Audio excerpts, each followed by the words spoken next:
ที่เลยลงปองจึงเลยซึกในมันถูกเลยยิบมือกันเปลี่ยนอันนำหนึ่งเสียงเดียวกันที่อย่างไรสร้างมาซึกเป็นผู้เขียนนั่นน่ะมันก่อมเลยว่าศัตรูก็ว่ามันเปลี่ยนผายท่งค้ามหมายถึงว่าเป็นผายเปื้อนนั่นกันเนาะเป็นผายเปื้อนมันว่าไว้จังไหนกำในอันจอมอันเป็นผายเจ้าซึกหลงเนาะที่เลยเขาว่าเจ้าซึกหลงก็อย่างเนาะมีทัพพรรคที่2นั่นขนาดเนาะความไทยครับกำในมันจำว่าหุ้นเสียนสังเสียงอะไรนั่นน่ะเนาะมันมาลัดมาตึกส่วนกวนของมันนั่นใจเด้อก็มันก็ลัดป้ายว่าตั้งกัมพูชาทำพอใจอุปกันมาตั้งจอมพ่อหลวงอิงว่าลุงเขาอย่าไปกับใส่ใจเขาลาเราตอนตาให้มันตัวดีให้มันเท่ให้มันจีใจแกขำใจอะไรตาเหตุการณ์วันการเมืองสังมันเปลี่ยนตอนตาตูเขาแกนะจอมพ่อหลวงมีเอาใจหุ้นเสียนั่นขนาดนะหนังหือหุ้นเสียนได้ว่าเขามาจอมพ่อหลวงอิงเลยผายซึ่งในขำเมียนกันเต้ตรงนั้นให้ว่าจังอุปกันง่ายๆน่ะก็ในมีย่างจังนั้นก็มันทางว่าก็นะเดี๋ยวมาปืดเอาขนาดพวกมาปืดปุ๊บแน่ลงปองจึงเลยซึกไทยในขำเมียนกันเป็นก็ผายลงแน่เนี่ยเฮ็ดจังได๋สิเลยจังว่าไผเฮาว่าสารรัฐธรรมนูญในมาเทียบตัดว่ามันเปลี่ยนไผปฏิบัติมันจังว่ามันเป็นเฮียไทยเมืองไทยในเฮ็ดไทยคนเมืองไทยส่วนใหญ่ในไว้วางใจในจอมพ่องหลวงเฮาสิ่งมากก็ที่หนูเลยคืออย่างแบบสังเกตว่ามีลองมีตามมีนเตมันก็จะให้ขึ้นต่อสู้กันแท้งนะเพราะว่าเขาไล่ใจคือได้ส่วนใหญ่เนี่ยมันสุดรอดแล้วครับนะส่วนใหญ่เนี่ยมันสุดรอดปุ้นรอดอันก็รอดอันเนาะนะจังได๋ว่าเสียนตั้งรอดของจอมพ่องหลวงองค์หญิงเขาภายปฏิเพื่อไทยเขามีอยู่2ตั้งตั้งหนึ่งเนี่ยเอาลุงตู่มานะเอาลุงตู่มาก็มาเป็นจอมพ่องลงขึ้นแทงอะไรพวกลุงตู่มาได้ลงบองจึงในแก่นแข็งขึ้นเนาะจังว่าในลุงตู่ในมันยำเปลี่ยนจอมพ่องลงมาครั้ง9ปีอ่ะนะในครั้ง9ปีนั้นเตๆมาในปักเปิงลักเมืองไทยในเขาปันได้8ปีแกนะก็แห้งเลยเปลี่ยนเอา9ปีแต่ในตาปีเนี่ยมันยึดอำนาจเขาโลนะกำใน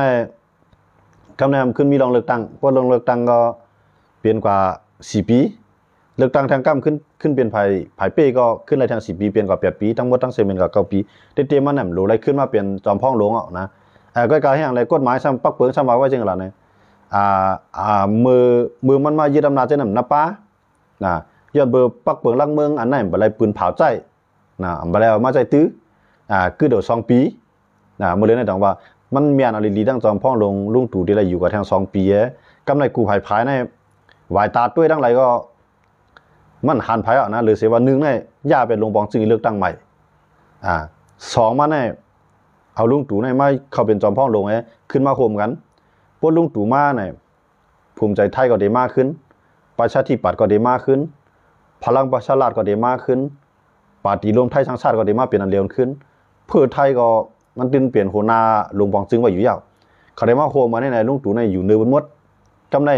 เมียงอาณาของเพื่อไทยพ้องเมียงอาณาภัยประชาธิปัตย์เขาพ้องเมียงอาณาภัย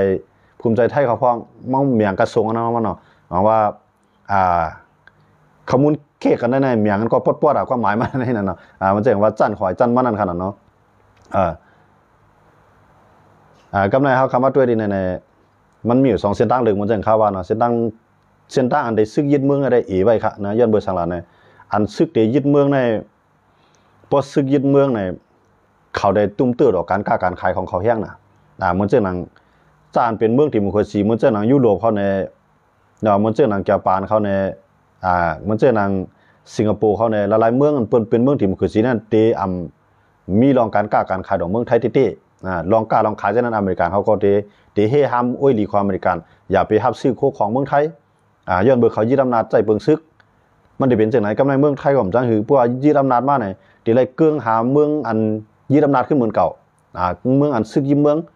เหมือนเจ้าหนังลาวเขาเนี่ยเหมือนเจ้าหนังกัมพูชาเขาเนี่ยเหมือนเจ้าหนังมานเขาเนี่ยเหมือนเจ้าหนังเวียดนามเขาเนี่ยเหมือนเจ้าหนังเคเขาเนี่ยเหมือนเจ้าหนังเกาหลีเหนือเขาเนี่ยไทยเนี่ยมันได้ไรเกื้องจู้ตั้งในเขาจะในซ้ำใจเมืองกันกล้ากันขายเต้เนาะหรือสิเมืองขี่เขาละแช่เขาก็เนาะว่าขี่เขาละแช่เขาได้เป็นเมืองใหญ่เขาก็กล้าขายอยู่เฮ็ดก่อไผก็ไล่เขาจะได้เขามีไว้น่ะเขาเนาะมันเจ้าหนังเมืองเจ้าหนังมันดีกว่าจังนั้นยันบ่เจ้าหนังไรป้นลึกเพราะว่าตาได้เฮ็ดเอาซึกยึดอำนาจบ้านเมืองได้ตื้อตั้งตาได้เปลี่ยนมาได้มันไว้อยู่ค่ะเนาะมันไว้อยู่ใกล้กับว่าตื้อตั้งตาได้เอาจอมพ่องลงลุงตู่ขึ้นมาอยู่ขึ้นในจันทร์ได้มันสูงไว้นั่นขนาดเนาะพวกผมใจเจ้านั้นก็เพื่อไทยเนี่ยมันอยู่กับไรนะมันอยู่กับรอดฝ่ายปฏิเพื่อไทยเนี่ยมันเต็มอยู่รอดยันว่าข้าวตั้งมันคือถึง2ปีค่ะเนาะว่า2ปีได้แน่นอนเนาะใครเฮ็ดก็กะไรเฮ็ดใครยาวกะไรยาวพอถึง2ปีได้มันได้ไรเลือกตั้งค่ะเนาะเต้ๆเนี่ยเขาไว้1ปอกใน4ปีอันนั้นก็เป็นเงาลายของเมืองไทยค่ะเนาะแต่ว่า กวนบางก็เราว่าลุงตู่ก็มาเอาอยู่เนี่ยพอลุงตู่มาเอาก็ภูมิใจไทยเพื่อไทยเนี่ยเดี๋ยวเลยมางบงี้กันทั้งกำเตียวว่ะนะอย่าก็ขึ้นโคมกันกูภายๆปีนี้ก็ตกน้ำก็กอดข้อนโจมนะในใครกับเป็นเรื่องนั้นไปแล้วจังว่าอันเขากูนะเมื่อเร็วแน่เพราะว่ายุบสภาไหนย่าเป็นปัดย่าเป็นลงบองจึงไงขึ้นเลือกตั้งใหม่ในที่ดีก็มันตื่นเปี้ยภายปฏิก้นเมืองเขาเยอะนะเมื่อเลยปฏิก้นเมืองเขาในมาแห้งน่ะจื่อเสียงเขามาแห้งน่ะนะเขาได้ก็ในว่าปฏิก้นเมืองกำแนงพวกปฏิก้นเมืองเขาขึ้นมาทางกำในมันมีสว250ก็นะเมืองตั้งในปฏิก้นปฏิก้าวไกลเขาแน่นอนปฏิก้าวไกลเขาในเขาเป็นไผ่เปี้ยอยู่ก็การเมื่อนั้นมันลุงตู่หังเงี้ยวางแผนไว้ตีมีก้นนอกมัน250ก็นั่นมันเลือกตั้งอันนั้นจะในบนห้องว่าหลักตั้งหลักมาเกียร์ก่อไรเกียร์เจ้าไรเกียร์ปู่ไรเกียร์ลุงไรหลักมาเป็นสั้นห้องว่าสวนะเขาได้ความหมายได้ว่าเปลี่ยนผ่านคัดค้านกันนั่นค่ะตาชานคัดกันนั่นขนาดน้องมันจะนะพวกลงปองจึงเฮ็ดในหนาลงปองจึงในสูงแห้งน่ะเอาสวในมาเขียงตาไว้นั่นขนาดน้อนังก็กับเผื่อลุงตู่มาได้ยุคมือวันลุงตู่หมดยุคมือเผื่อกำไรเผื่อไทยมาเนี่ยก็ยุคมือวันเผื่อไทยหมดยันเมืองเนี่ยยันเบอร์เขาจะในงมงี้กันไปหมดเอาขนาดเนาะเขาต่อรองไว้ตั้งหลังก็กับว่าก้าวไกลนั่นได้ต่อให้เขาคัดใจกับอ้อนวอนต่อเปิ้นดันคือก็เปิ้นยุคมือวันเขาเปิ้นยุคมือวันเขาไปเป๊กซะมาเลือกตั้งเป้มาแล้วนะเลือกตั้งในเป้มาแล้วอ่อนฮุกก่อตั้งลงปองจึงก็เฮ็ดแล้วก้อยกับข่ำไรนายกนำไรจอมพ้องหลวงมันยันว่าเขาได้มาเลือกกันในสภาขนาดในสภาในอันเปลี่ยนเตี้ยนพ้องในก้นเมืองเลือกมาในมีหาปากก้อไว้เนาะกำในอันก้นเมืองได้เลือกเสเลมันมาจอมปักเบิงลักเมืองที่เขาเขียนเตรียมไว้นั่นอันนั้นห้องว่าลักตั้งอันนั้นเดี๋ยวมีอยู่250ก้อทั้งหมดเดี๋ยวมีอยู่750ก้อนะก็ในปฏิก้าวไกลเขานั่นในมือจ้าได้ทั้งเพื่อไทยทั้งสังเขาว่าผมกันในทั้งเพื่อไทยเขาหลายๆผายได้มือจ้ามี7ปฏิมาผมกันในปุ่นก็ยุคมือเหมือนเขาใน7ปฏินั่นแหละก้อยกาเหมือนเจ้าหนังภูมิใจไทยเขาเหมือนเจ้าหนังพลังประชารัฐเขาประชาธิปัตย์เขาปฏิรวมไทยสร้างชาติเขาจะในเบิ่นยุคมือปันเอโก้ขนาดนะคุณพิธาในขนาดนะกำในทำผ่ายสว250ก้อนในยุคมือปัน5ก้อไว้ขนาดนะบอกว่าให้ก็มไล่ก็ในผมไล่ก็เป็นกำเข้าเนี่ยจอมพ้องลงทักษิณในมันอะไรอยู่ในสภามันเป็นปอของจอมพ้องลงยิงมือเดียวเนี่ยมันเอากันลอกไปหมดขนาดนะอุบก้อนนั้นอุบก้อนนั้นอุบก้อนนั้นอุบก้อนนั้นกำในสวจะนั้นก็เผื่อถึงกำปฏิเพื่อไทยหรืออะไรต่างยืนจอมพ้องลงเสียถาขึ้นเป็นนายกเลยในจอมพ้องลงอะไรกำในภายบุญก็ยุคกันสุนใหญ่ขนาดนะภายห้องว่าสวเนี่ยนะกำในปฏิมันจะนำคุมใจไทยจะในมี70ปลายก็70ก็ยุคมือหมดหันกำในประชาธิปัตย์จะในมังภายอันยุคมือในมีกำเอกนะยุคมือวันหมดเผื่อถึงปันคุณน้องยิงมาจอมพ่อน้องยิงก็เขาก็ยุคมือวันหมดนะแต่ว่าเขาตั้งใจเตี้ยก้าวไกลนั่นขนาดนะเตี้ยมันได้เขาตั้งใจเตี้ยก้าวไกลว่าก้าวไกลขึ้นมาในเขาจะไม่ใจนั่นขนาดเราลายภายซึกก็ไม่ใจภายปฏิจะในก็มันจะนำปฏิเพื่อไทยในก็พวกก่าโคมปฏิก้าวไกลในกำเลือนมาเพราะว่าเลือกตั้งมาในกวนเมืองในมันเตมาเลือกตั้งก้าวไกลไปได้เดียก้าวไกลในมันเตอื่นแบบเพื่อไทยในเดียหลายยันมันจะนั่นแหละเพื่อไทยก็สมัยใจเพื่อก็อยู่จอมภายซึกภายเจ้าอาณาเขาได้มันมีที่ตั้งแต่ได้10อยู่กับอะไรแท่งเนี่ยจังว่าขึ้นอะไรเขาว่าขึ้นกอดข้อกันขึ้นน่ะติมันได้เป็นผู้เขียนร่างการเมืองก็การสมาคมกันยันเมืองมีผู้เขียนก็เร็วกันค่ะนะเพราะว่าก้าวไกลเนี่ยมันเป็นมันเป็นก้นแซนหุ่นใหม่นะลูกอ่อนอันจ่องใหญ่เนี่ยมันขึ้นนำหนักนะอันอายุ18ในมีศูนย์เลือกตั้งไรหมดขนาดเนาะยันบ่จังได๋อันลูกอ่อนนั้นมันใหญ่ขึ้นนี่ได้มันไรมีศูนย์เลือกตั้งได้กำไรก้นเท้าจะนั้นหายก็ได้เนาะอันตายก็ได้เนี่ยกำไรมันจ่องไรว่าเฮ็ดดีกว่าเป้ได้น่ะจ่องไรว่าเขาจะในอันยำเป็นผู้เขียนด้านการเมืองจะว่าผู้เขียนด้านเมืองต่อเมืองนะเป็นผู้เขียนด้านการเมืองปลสีลักน้ำเหมือนกันก็โฮมกันไล่เยื่องอ่านเหมือนกันก็โฮมกันไล่ก็กับมันดูไล่ขึ้นมามีอำนาจวานเมืองอยู่ในกับมือนะจังนั้นว่าเขาขึ้นมากอดข้อกันหมดเนาะขึ้นมากอดข้อเขาจอมหมดกำไรอันเก่าโฮมจอมปฏิก้าวไกลในมีปฏิเลี้ยวแล้วนะกำไรนะมีปฏิเลี้ยวภายห้องว่าปฏิอันชันคัดบนปฏิคัดขันนะมีภายปฏิเปลี่ยนธรรมนะมีคุณก็น้ำวีก็เลี้ยวแค่มันก็เลยเตี้ยนพ้องก็เลี้ยวแค่มันก็มาโฮมเลยมีข้อสองปฏิแค่โฮมกันนะก็กำลื่นมาไหนมันเดี๋ยวมีมาทางประชาธิปัตย์เขาแตกกันประชาธิปัตย์อันแตกก็ว่าผมภายคัดค้านแทงครึ่งนึงก็อยู่ภายลุงบองซึ่งก็ในปฏิลุงปอมเขาแตกกันลุงปอมก็เลยมาอยู่ภายเลยมาอยู่จ้อมภายชันคัดแทงภายก็อยู่จ้อมลุงบองซึ่งเฮ็ดไหนไปแล้วก็ได้จังว่าเมื่อหาเสียงดอกก้นเมืองได้เฮาได้เฮ็ดอันนั้นปลาสีภายปลาสีมันมุกจุ่มภายมุกจุ่มมันค่ะเนาะฮันดีปลาสีจุ่มแล้วก็เข้ากับยืนต่างย้อนเป็นลูกจุ่มเป็นสมาชิกก็ในว่าพวกกว่าในมันใจว่าบางก้อนในมันหันว่า จื่อเสียงปาตีในเดีย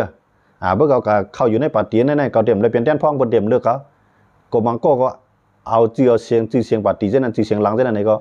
กว่านะเป้าหมายของมันปุ๊บมันกว่าปุ๊บก้าวในเพราะว่าป้องผ่ายลงบองจึงเขามาก่อตั้งลงบองจึงแล้วเนี่ยเสียงมันเสียงมันเพียงโป้เนี่ยก้าวในเขาได้ซื้อออกมาแทงนะซื้อเอาปาตีทั้งพูดมากวนก่อ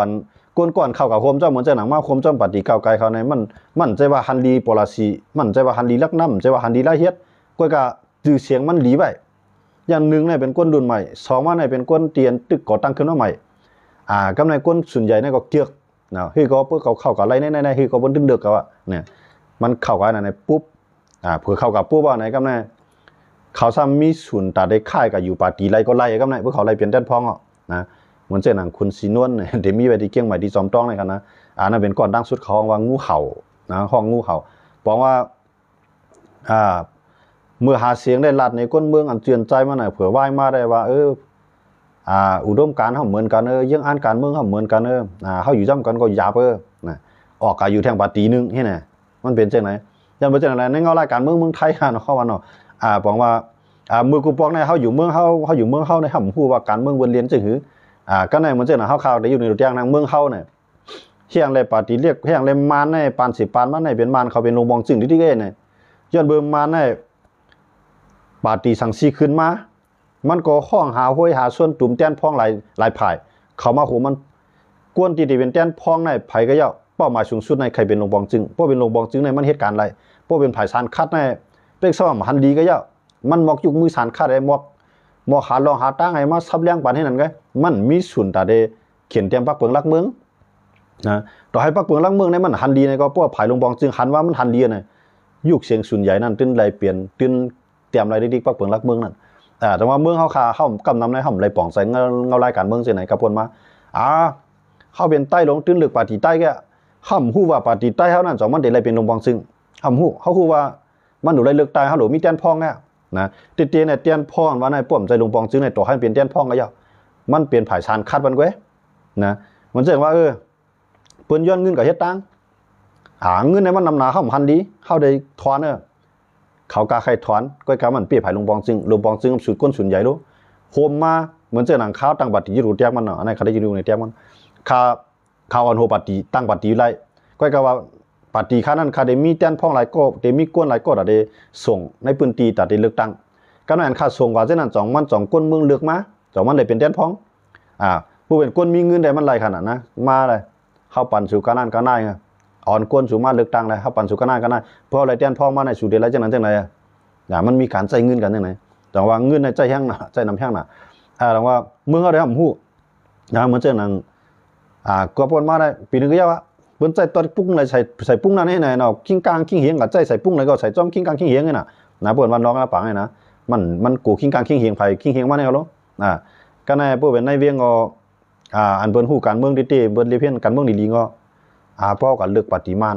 ที่ก้อนขึ้นเลยเป็นลงมองจึงพวกเขาเป็นลงมองจึงมาเข้าย้อนสังก็ได้นะมันได้ง่ายบางก็กวาดตรวจแคบกลางใจเป็นปฏิมานเขาก็ในเหมือนเส้นหนังใต้ค่ะเนาะเหมือนเส้นหนังเขาพูดด้วยพูดอยู่ในใต้ในที่ก็เหมือนเลยเป็นลงมองจึงนะเหมือนเส้นดอกตาใจหมอกค่ำเขานั่นขนาดเนาะดอกตาใจหมอกค่ำเขาดอกใต้เขาหลายกองที่เข้ากับโฮมปฏินกยุงเข้ากับโฮมปฏิสังซีใช่ไหมครับเนาะให้อย่างไรเขากะโฮมแล้วในเขาเรียกเขาเห็นหูการเมืองลีนั่นครับเนาะเมื่อกับโฮมปาตีใต้ในมันติ้นอะไรเป็นผายชันคัดวันแล้วนะมันอะไรเป็นลงบองซึ่งที่ก็ม่านห้องป้ากันแหละตอนนั้นคุณทุนูเขาในเมืองใต้ในเขาเลยแจ้นพ้องนำก็คือมือนั่นนะอันนี้เขาอยู่ในรถแจ็คมันนึงก็คุณทุนูเขาในเขาเลยแจ้นพ้องในเมืองใต้ในเขาเลยนำเลยเปิ้นนะมือนั่นกำในห้ามองซันชูจิเขาเป็นผายเป้องซันชูจิเขาก็ห้องป้าค่ะกำในนะห้องป้าลุงคุณทุนูเขามือองซันชูจิห้องลุงคุณทุนูก็เอานะลุงคุณทุนูว่าคือในเมื่อนั้นของซันสุจีห้องเอาว่าปฏิโหเสือในให้มายิบผายเจ้าคือเต็มมันนั้นในเป็นพ่อหลีที่สุดเราสังเกตว่าลุงคุณทุนูในเรียบเพียนลอกไล่ปฏิการเมืองลีนะมันเลยยิบผายเจ้าคือในบอกว่าแต่ได้ห้วยส่วนตุ่มเจ้าคือเปลี่ยนอันเดียวกันในมันง่ายก็ในแต่ได้มีอาหารเนื้อเจ้าคือก็มันง่ายก็มันฉ่ำเอา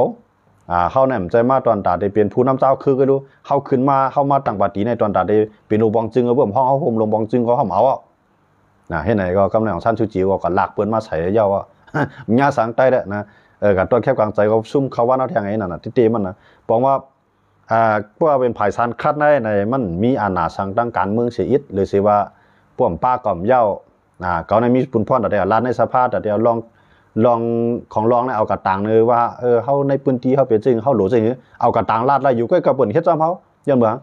อันเป็นก้นดีมันกับคมลงปองซึ่งนั่นอันเป็นก้นดีมันกับคมลงปองซึ่งนั่นเหมือนเจ้าหน้าอยู่แดงขาเป็นก้นในลงปองซึ่งขามีจันก็เยอะก็กับขาเป็นก้นในลงปองซึ่งวานเขาในเขาหลูไพ่ผ้าเขาหลูหน้าก็ในพวกเขามีศักดิ์เสรีหลักฐานมันมีเปลืองมีเปลืองมีเพียนมันดีนี่เอากระตังในลงปองซึ่งหันว่าถูกดีเลยปั้นเมื่อนี่ลงปองซึ่งได้สั่งก้นมันมาปล่อยเงินมาอย่าก็มาเหตุการณ์ใด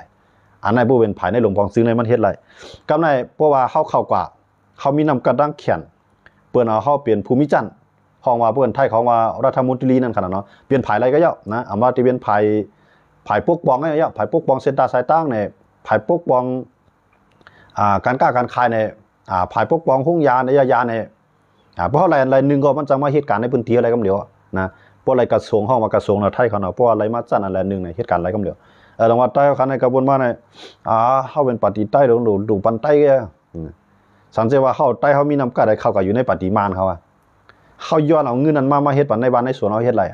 ก็กระบวนมาใต้ผมเลยปองใจจังนะเขาปองใจว่าพวกเขาลึกใต้เขาใต้เดือนจิตใต้ก็กับมันกับโฮมปฏิมานในคือถามว่ามันกับเป็นใจมานมันใจกับมังกรในมันเข้ากันในมานในยันแบบมันดูเหตุการณ์ขนาดที่เนี่ยพวกอยู่ในใต้เนี่ยกับย้อนเงินมาแต่ได้ปกป้องในวันในเอิงเขาเนี่ยยุกรังขาดังมือไปเปี้ยเบิ้นขนาดนะแต่ได้เป็นลงบองซึ่งในเปิ้นเอาเสียงส่วนใหญ่เขาดูแต่ได้เป็นลงบองซึ่งในเปิ้นเอาเสียงส่วนใหญ่กำไรเหมือนเจ้าหนังเขาอยู่แต้มทางในเมืองไทยนั่นเอง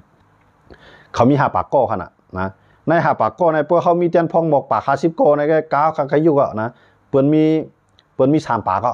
นะเขามีปาก50เปิ้นมี3 ปากกาใครยุกตั้งกินตั้งมือตึกเปี้ยงเปิ้นไงใบเปี้ยไรย้อนเหมือนเจ้าหนังว่าเมืองไทยในเขามี5 ปากเขาดูเตียนพองเขาเนาะเขามี5 ปากก้อก็ในพวกลงบองซึ่งในบ้านคือลงบองซึ่งในมันเตรียมกับ2 ปาก50 ก้อตีมันนะคือก็มันจะได้มีหมก3 ปากก้อนะอันแต่ได้มาโฮมในลงบองซึ่งเนี่ยแต่ได้ก่อตั้งลงบองซึ่งเลยเนี่ยก็ในเหมือนเช่นนั้นภายคัดค้านในเพราะว่ามันหากวนไล่เนาะหาปาตีไล่เพราะว่ามันเสียงมันต่างกันแต้นพ้องเขานำต่างกันในภายหาไล่นำเลยภายกับห้วยส่วนตุ่มแต้นพ้องมาเลยนำเลยกวนก้อนอันแต่ไล่อ่อนโหก่อตั้งลงบองซึ่งนะก้นอันที่ไรอันหัวก่อตั้งลงบอลซึ่งก็การเมืองไทยเนี่ยมันมีสภาพใดสภาพหนึ่งเหมือนเสียงเมืองตุ่มตัวเขาก็เหมือนกันเนาะนะเขาห้องอย่างในเมืองเขาในเขาก็พบหมอห้องซ่อมหมดเหมือนเจ้าหนังมันก็มีแววมันก็มีแวว25%ขนาดเนาะ25ปูเนี่ยซึ่งมันเนี่ยมันรู้ลึกตั้งสังมานั่งหูเขาว่าเขียวเสียงหูเขาว่าลำเสียงคู่เขาว่าเขียวเสียงในนั่นขนาดเนาะจนเมื่อเจ้าหนังเลยน้องว่าเพราะว่าสังสีไรไม้หมอกเตียนพองหมอกปาก2 ปากเอามาแทงไอ้ปาตีนมันอันซึ่งมันมีแบบรู้เลือกนั่นมาโคมกันเขาก็พูดเป็นไผ่เปี้ยขนาดเขาก็พูดกดตั้งลงมองซึ่งแล้วน่ะนะตีมันก็เก่าของท่านสุจิเขาได้บ่เลือกในก็เขาไล่ตั้งนำตั้งหลายนั่นน่ะปาตีมันเนี่ยปาตีสังสีเนี่ยเต็มญาสังก็ปาตีซึ่งมันอันก็อยู่ไว้ในสภาห้ามยกมือปันเขาลูกนะย้อนเบอร์เขาจะนั่นดื้อก็ที่เป็นซึ่งมันกว่าแค่ขนาดมันใครเหมือนกันได้ปาตีตั้งเมืองไทยตั้งเมืองมันในใครเหมือนกันได้มันก็มี2 ปาก50มี25%นะครับเนาะกำไรตั้งเมืองไทยในก็2 บาท 50 ก้อนเนี่ยมันเลือกตั้งหลักตั้งมากเว้ยนะฮอสภาสูงเขาสภาเจอจัดสภาเจ้าคือในเมืองเขานะมันเดี๋ยวมี2สภาสภาเจ้าคือสภาเจจาได้สภาเจ้าคือแต่เมืองไทยเดี๋ยวมีสภาใดสภาเหนือสภาใดสภาเหนือของว่าวุฒิสภาแล้วก็รัฐสภาเนี่ยมันเดี๋ยวมี2 อันไว้ขนาดมันเดี๋ยวมี2 อันไว้เตียนพองกลเมืองไงแล้วก็เตียนพองเตียนหลักตั้งมาไงหลักตังได้มันเลือกมาไว้ขนาดเนาะอันเลือกตังได้คนเมืองตอดแคบกลางใจปันให้ในนั้นขนาดแต่ว่าเขาคำว่าด้วยตีในเนี่ยเมื่อเขาขาบ่ใจเบิ่งเลือกตั้งเนี่ยเขาหลุดด้วยว่าใต้เขาหลุดมีหยันนะเขาใครปกป้องให้ใต้เขาขึ้นใหญ่แน่ๆเพราะเขาเหมือนกับมีจันในลงปองจึงเนี่ยเขานอนผันเนี่ยอย่างในเมืองใต้เขานั้นขึ้นใหญ่เนี่ยย้อนมันฮู้การเมืองนะเขาเฮ็ดปาร์ตี้กับฮู้การเมืองก็ในเบอร์ใต้เขาก็อยู่ในปาร์ตี้มานใต้เขาซ้ำจังแทงไงมันเป็นใต้ลงเขาอยู่ในมานมันเป็นใจมาแน่เนี่ยเขาผู้การเมืองที่ไหนจังเลยว่าอย่างไรเมืองเขาในตั้งปาร์ตี้มาปียาเขาเฮ็ดสั่งบ้านเมืองเขาขึ้นใหญ่อีได้เห็นว่านั่นย้อนเบิกกวนเขาเนี่ยไรก็อยู่ในลงปองจึงไรก็อยู่ในลงปองจึงกาเมื่อกาใครใกล้กาเมื่อกาใครกาลัดกาเมื่อกาใครมีตั้งคัดเจอเพราะว่าเมื่อกาเป็นผ่านสารคัดก็ได้เปิ้นเฮ็ดดีก็เมื่อตื่นที่แล้วว่ามันดีแกย้อนเบิดปูนพร้อมมันรู้แลสารคัดเปิ้นขนาด สารคัดในพวกมันสารคัดเปิ้นเอากาใจในพวกมันสารคัดก็มีนาการของคนเมืองก็เดมฮู้ระวังเหตุการณ์นะก็การตีมันสารคัดเดี๋ยวเลยมีลองอีตั้งย้อนเบอร์สั่งในมันกับสารคัดมันเสียหนังเงินในเปิ้นตุกลงบองซึ่งในตุกย้อนว่าเงินกันนั่นก็ได้อ่ะผายคัดค้านในผายสารคัดในได้ไรกว่าสารคัดไว้ว่าเงินสูงมากในมันนำหนาเฮาเด็ดตัดออกมากันนั่นก็ได้พวกเขาตัดไรก็เด็ดไรพวกผมไรก็ลงบองซึ่งห้ามกะนะกะเฮ็ดปันอีดวันกินอีดวันนะกะเฮ็ดปันอีดวันกินน้ำนั่นน่ะติๆเนาะเป็นเช่นนั้นเมื่อเขาขาในอย่างปีแลเปิดเลือกตั้งมาในใต้ในกวายแก่ตื่นเตียนให้แก่ตุ้งตื่นให้แก่กันกับเลือกตั้งทั้งวันทั้งทั้งเวียงผลอะไรเต้นพ่อมาก็เต้นพ่อก็เป็นเต้นพ่อกินนวดทั้งฝ่ายมันยันเบื่อมันมีอาณานะมันก็เป็นไผ่ชันคัดได้ขนาดนะไผ่ชันคัดในเปิ่นปันมากับย้อนเงินเอาเปิ่นปันนะย้อนเงินมาเฮ็ดปกป้องในพื้นที่นะหรือสิว่ามันเอาลองตั้งเหลือตั้งไม่ตั้งตุกตั้งอยากคนในพื้นที่กับต่างลาดนี่พวกมันเลยเป็นหลวงปองจึงวันมื้อนามามันจ่องไกจังเฮ็ดพวกมันเลยเป็นหลวงปองจึงก็มันก็ลาดเปิ้นในพวกหลวงปองจึงหันดีว่าถูกเฮ็ดแล้วนี่ก็หลวงปองจึงก็น่ะได้สั่งก้นมาเฮ็ดก็มันหลวงปองจึงก็น่ะเดี๋ยวนาวตาแกนะกำนำในก้นในหลวงปองจึงนั้นมันมีวานไผเวียงมันนะไผก็ได้เฮ็ดปันในวันในเวียงเจ้าเก่าขึ้นใหญ่อ่ะนะแต่ว่าเจ้าในใต้ก็เรียนเขียนฮู้จ้องพองนะกับปนมาเฮาเลือกตั้งก็เลือกตั้งขอเขาว่าเอาให้กะกินต้องปังเลือกตั้งเจ้านั้นก็ได้สั่งมานะย้อนเมืองนี่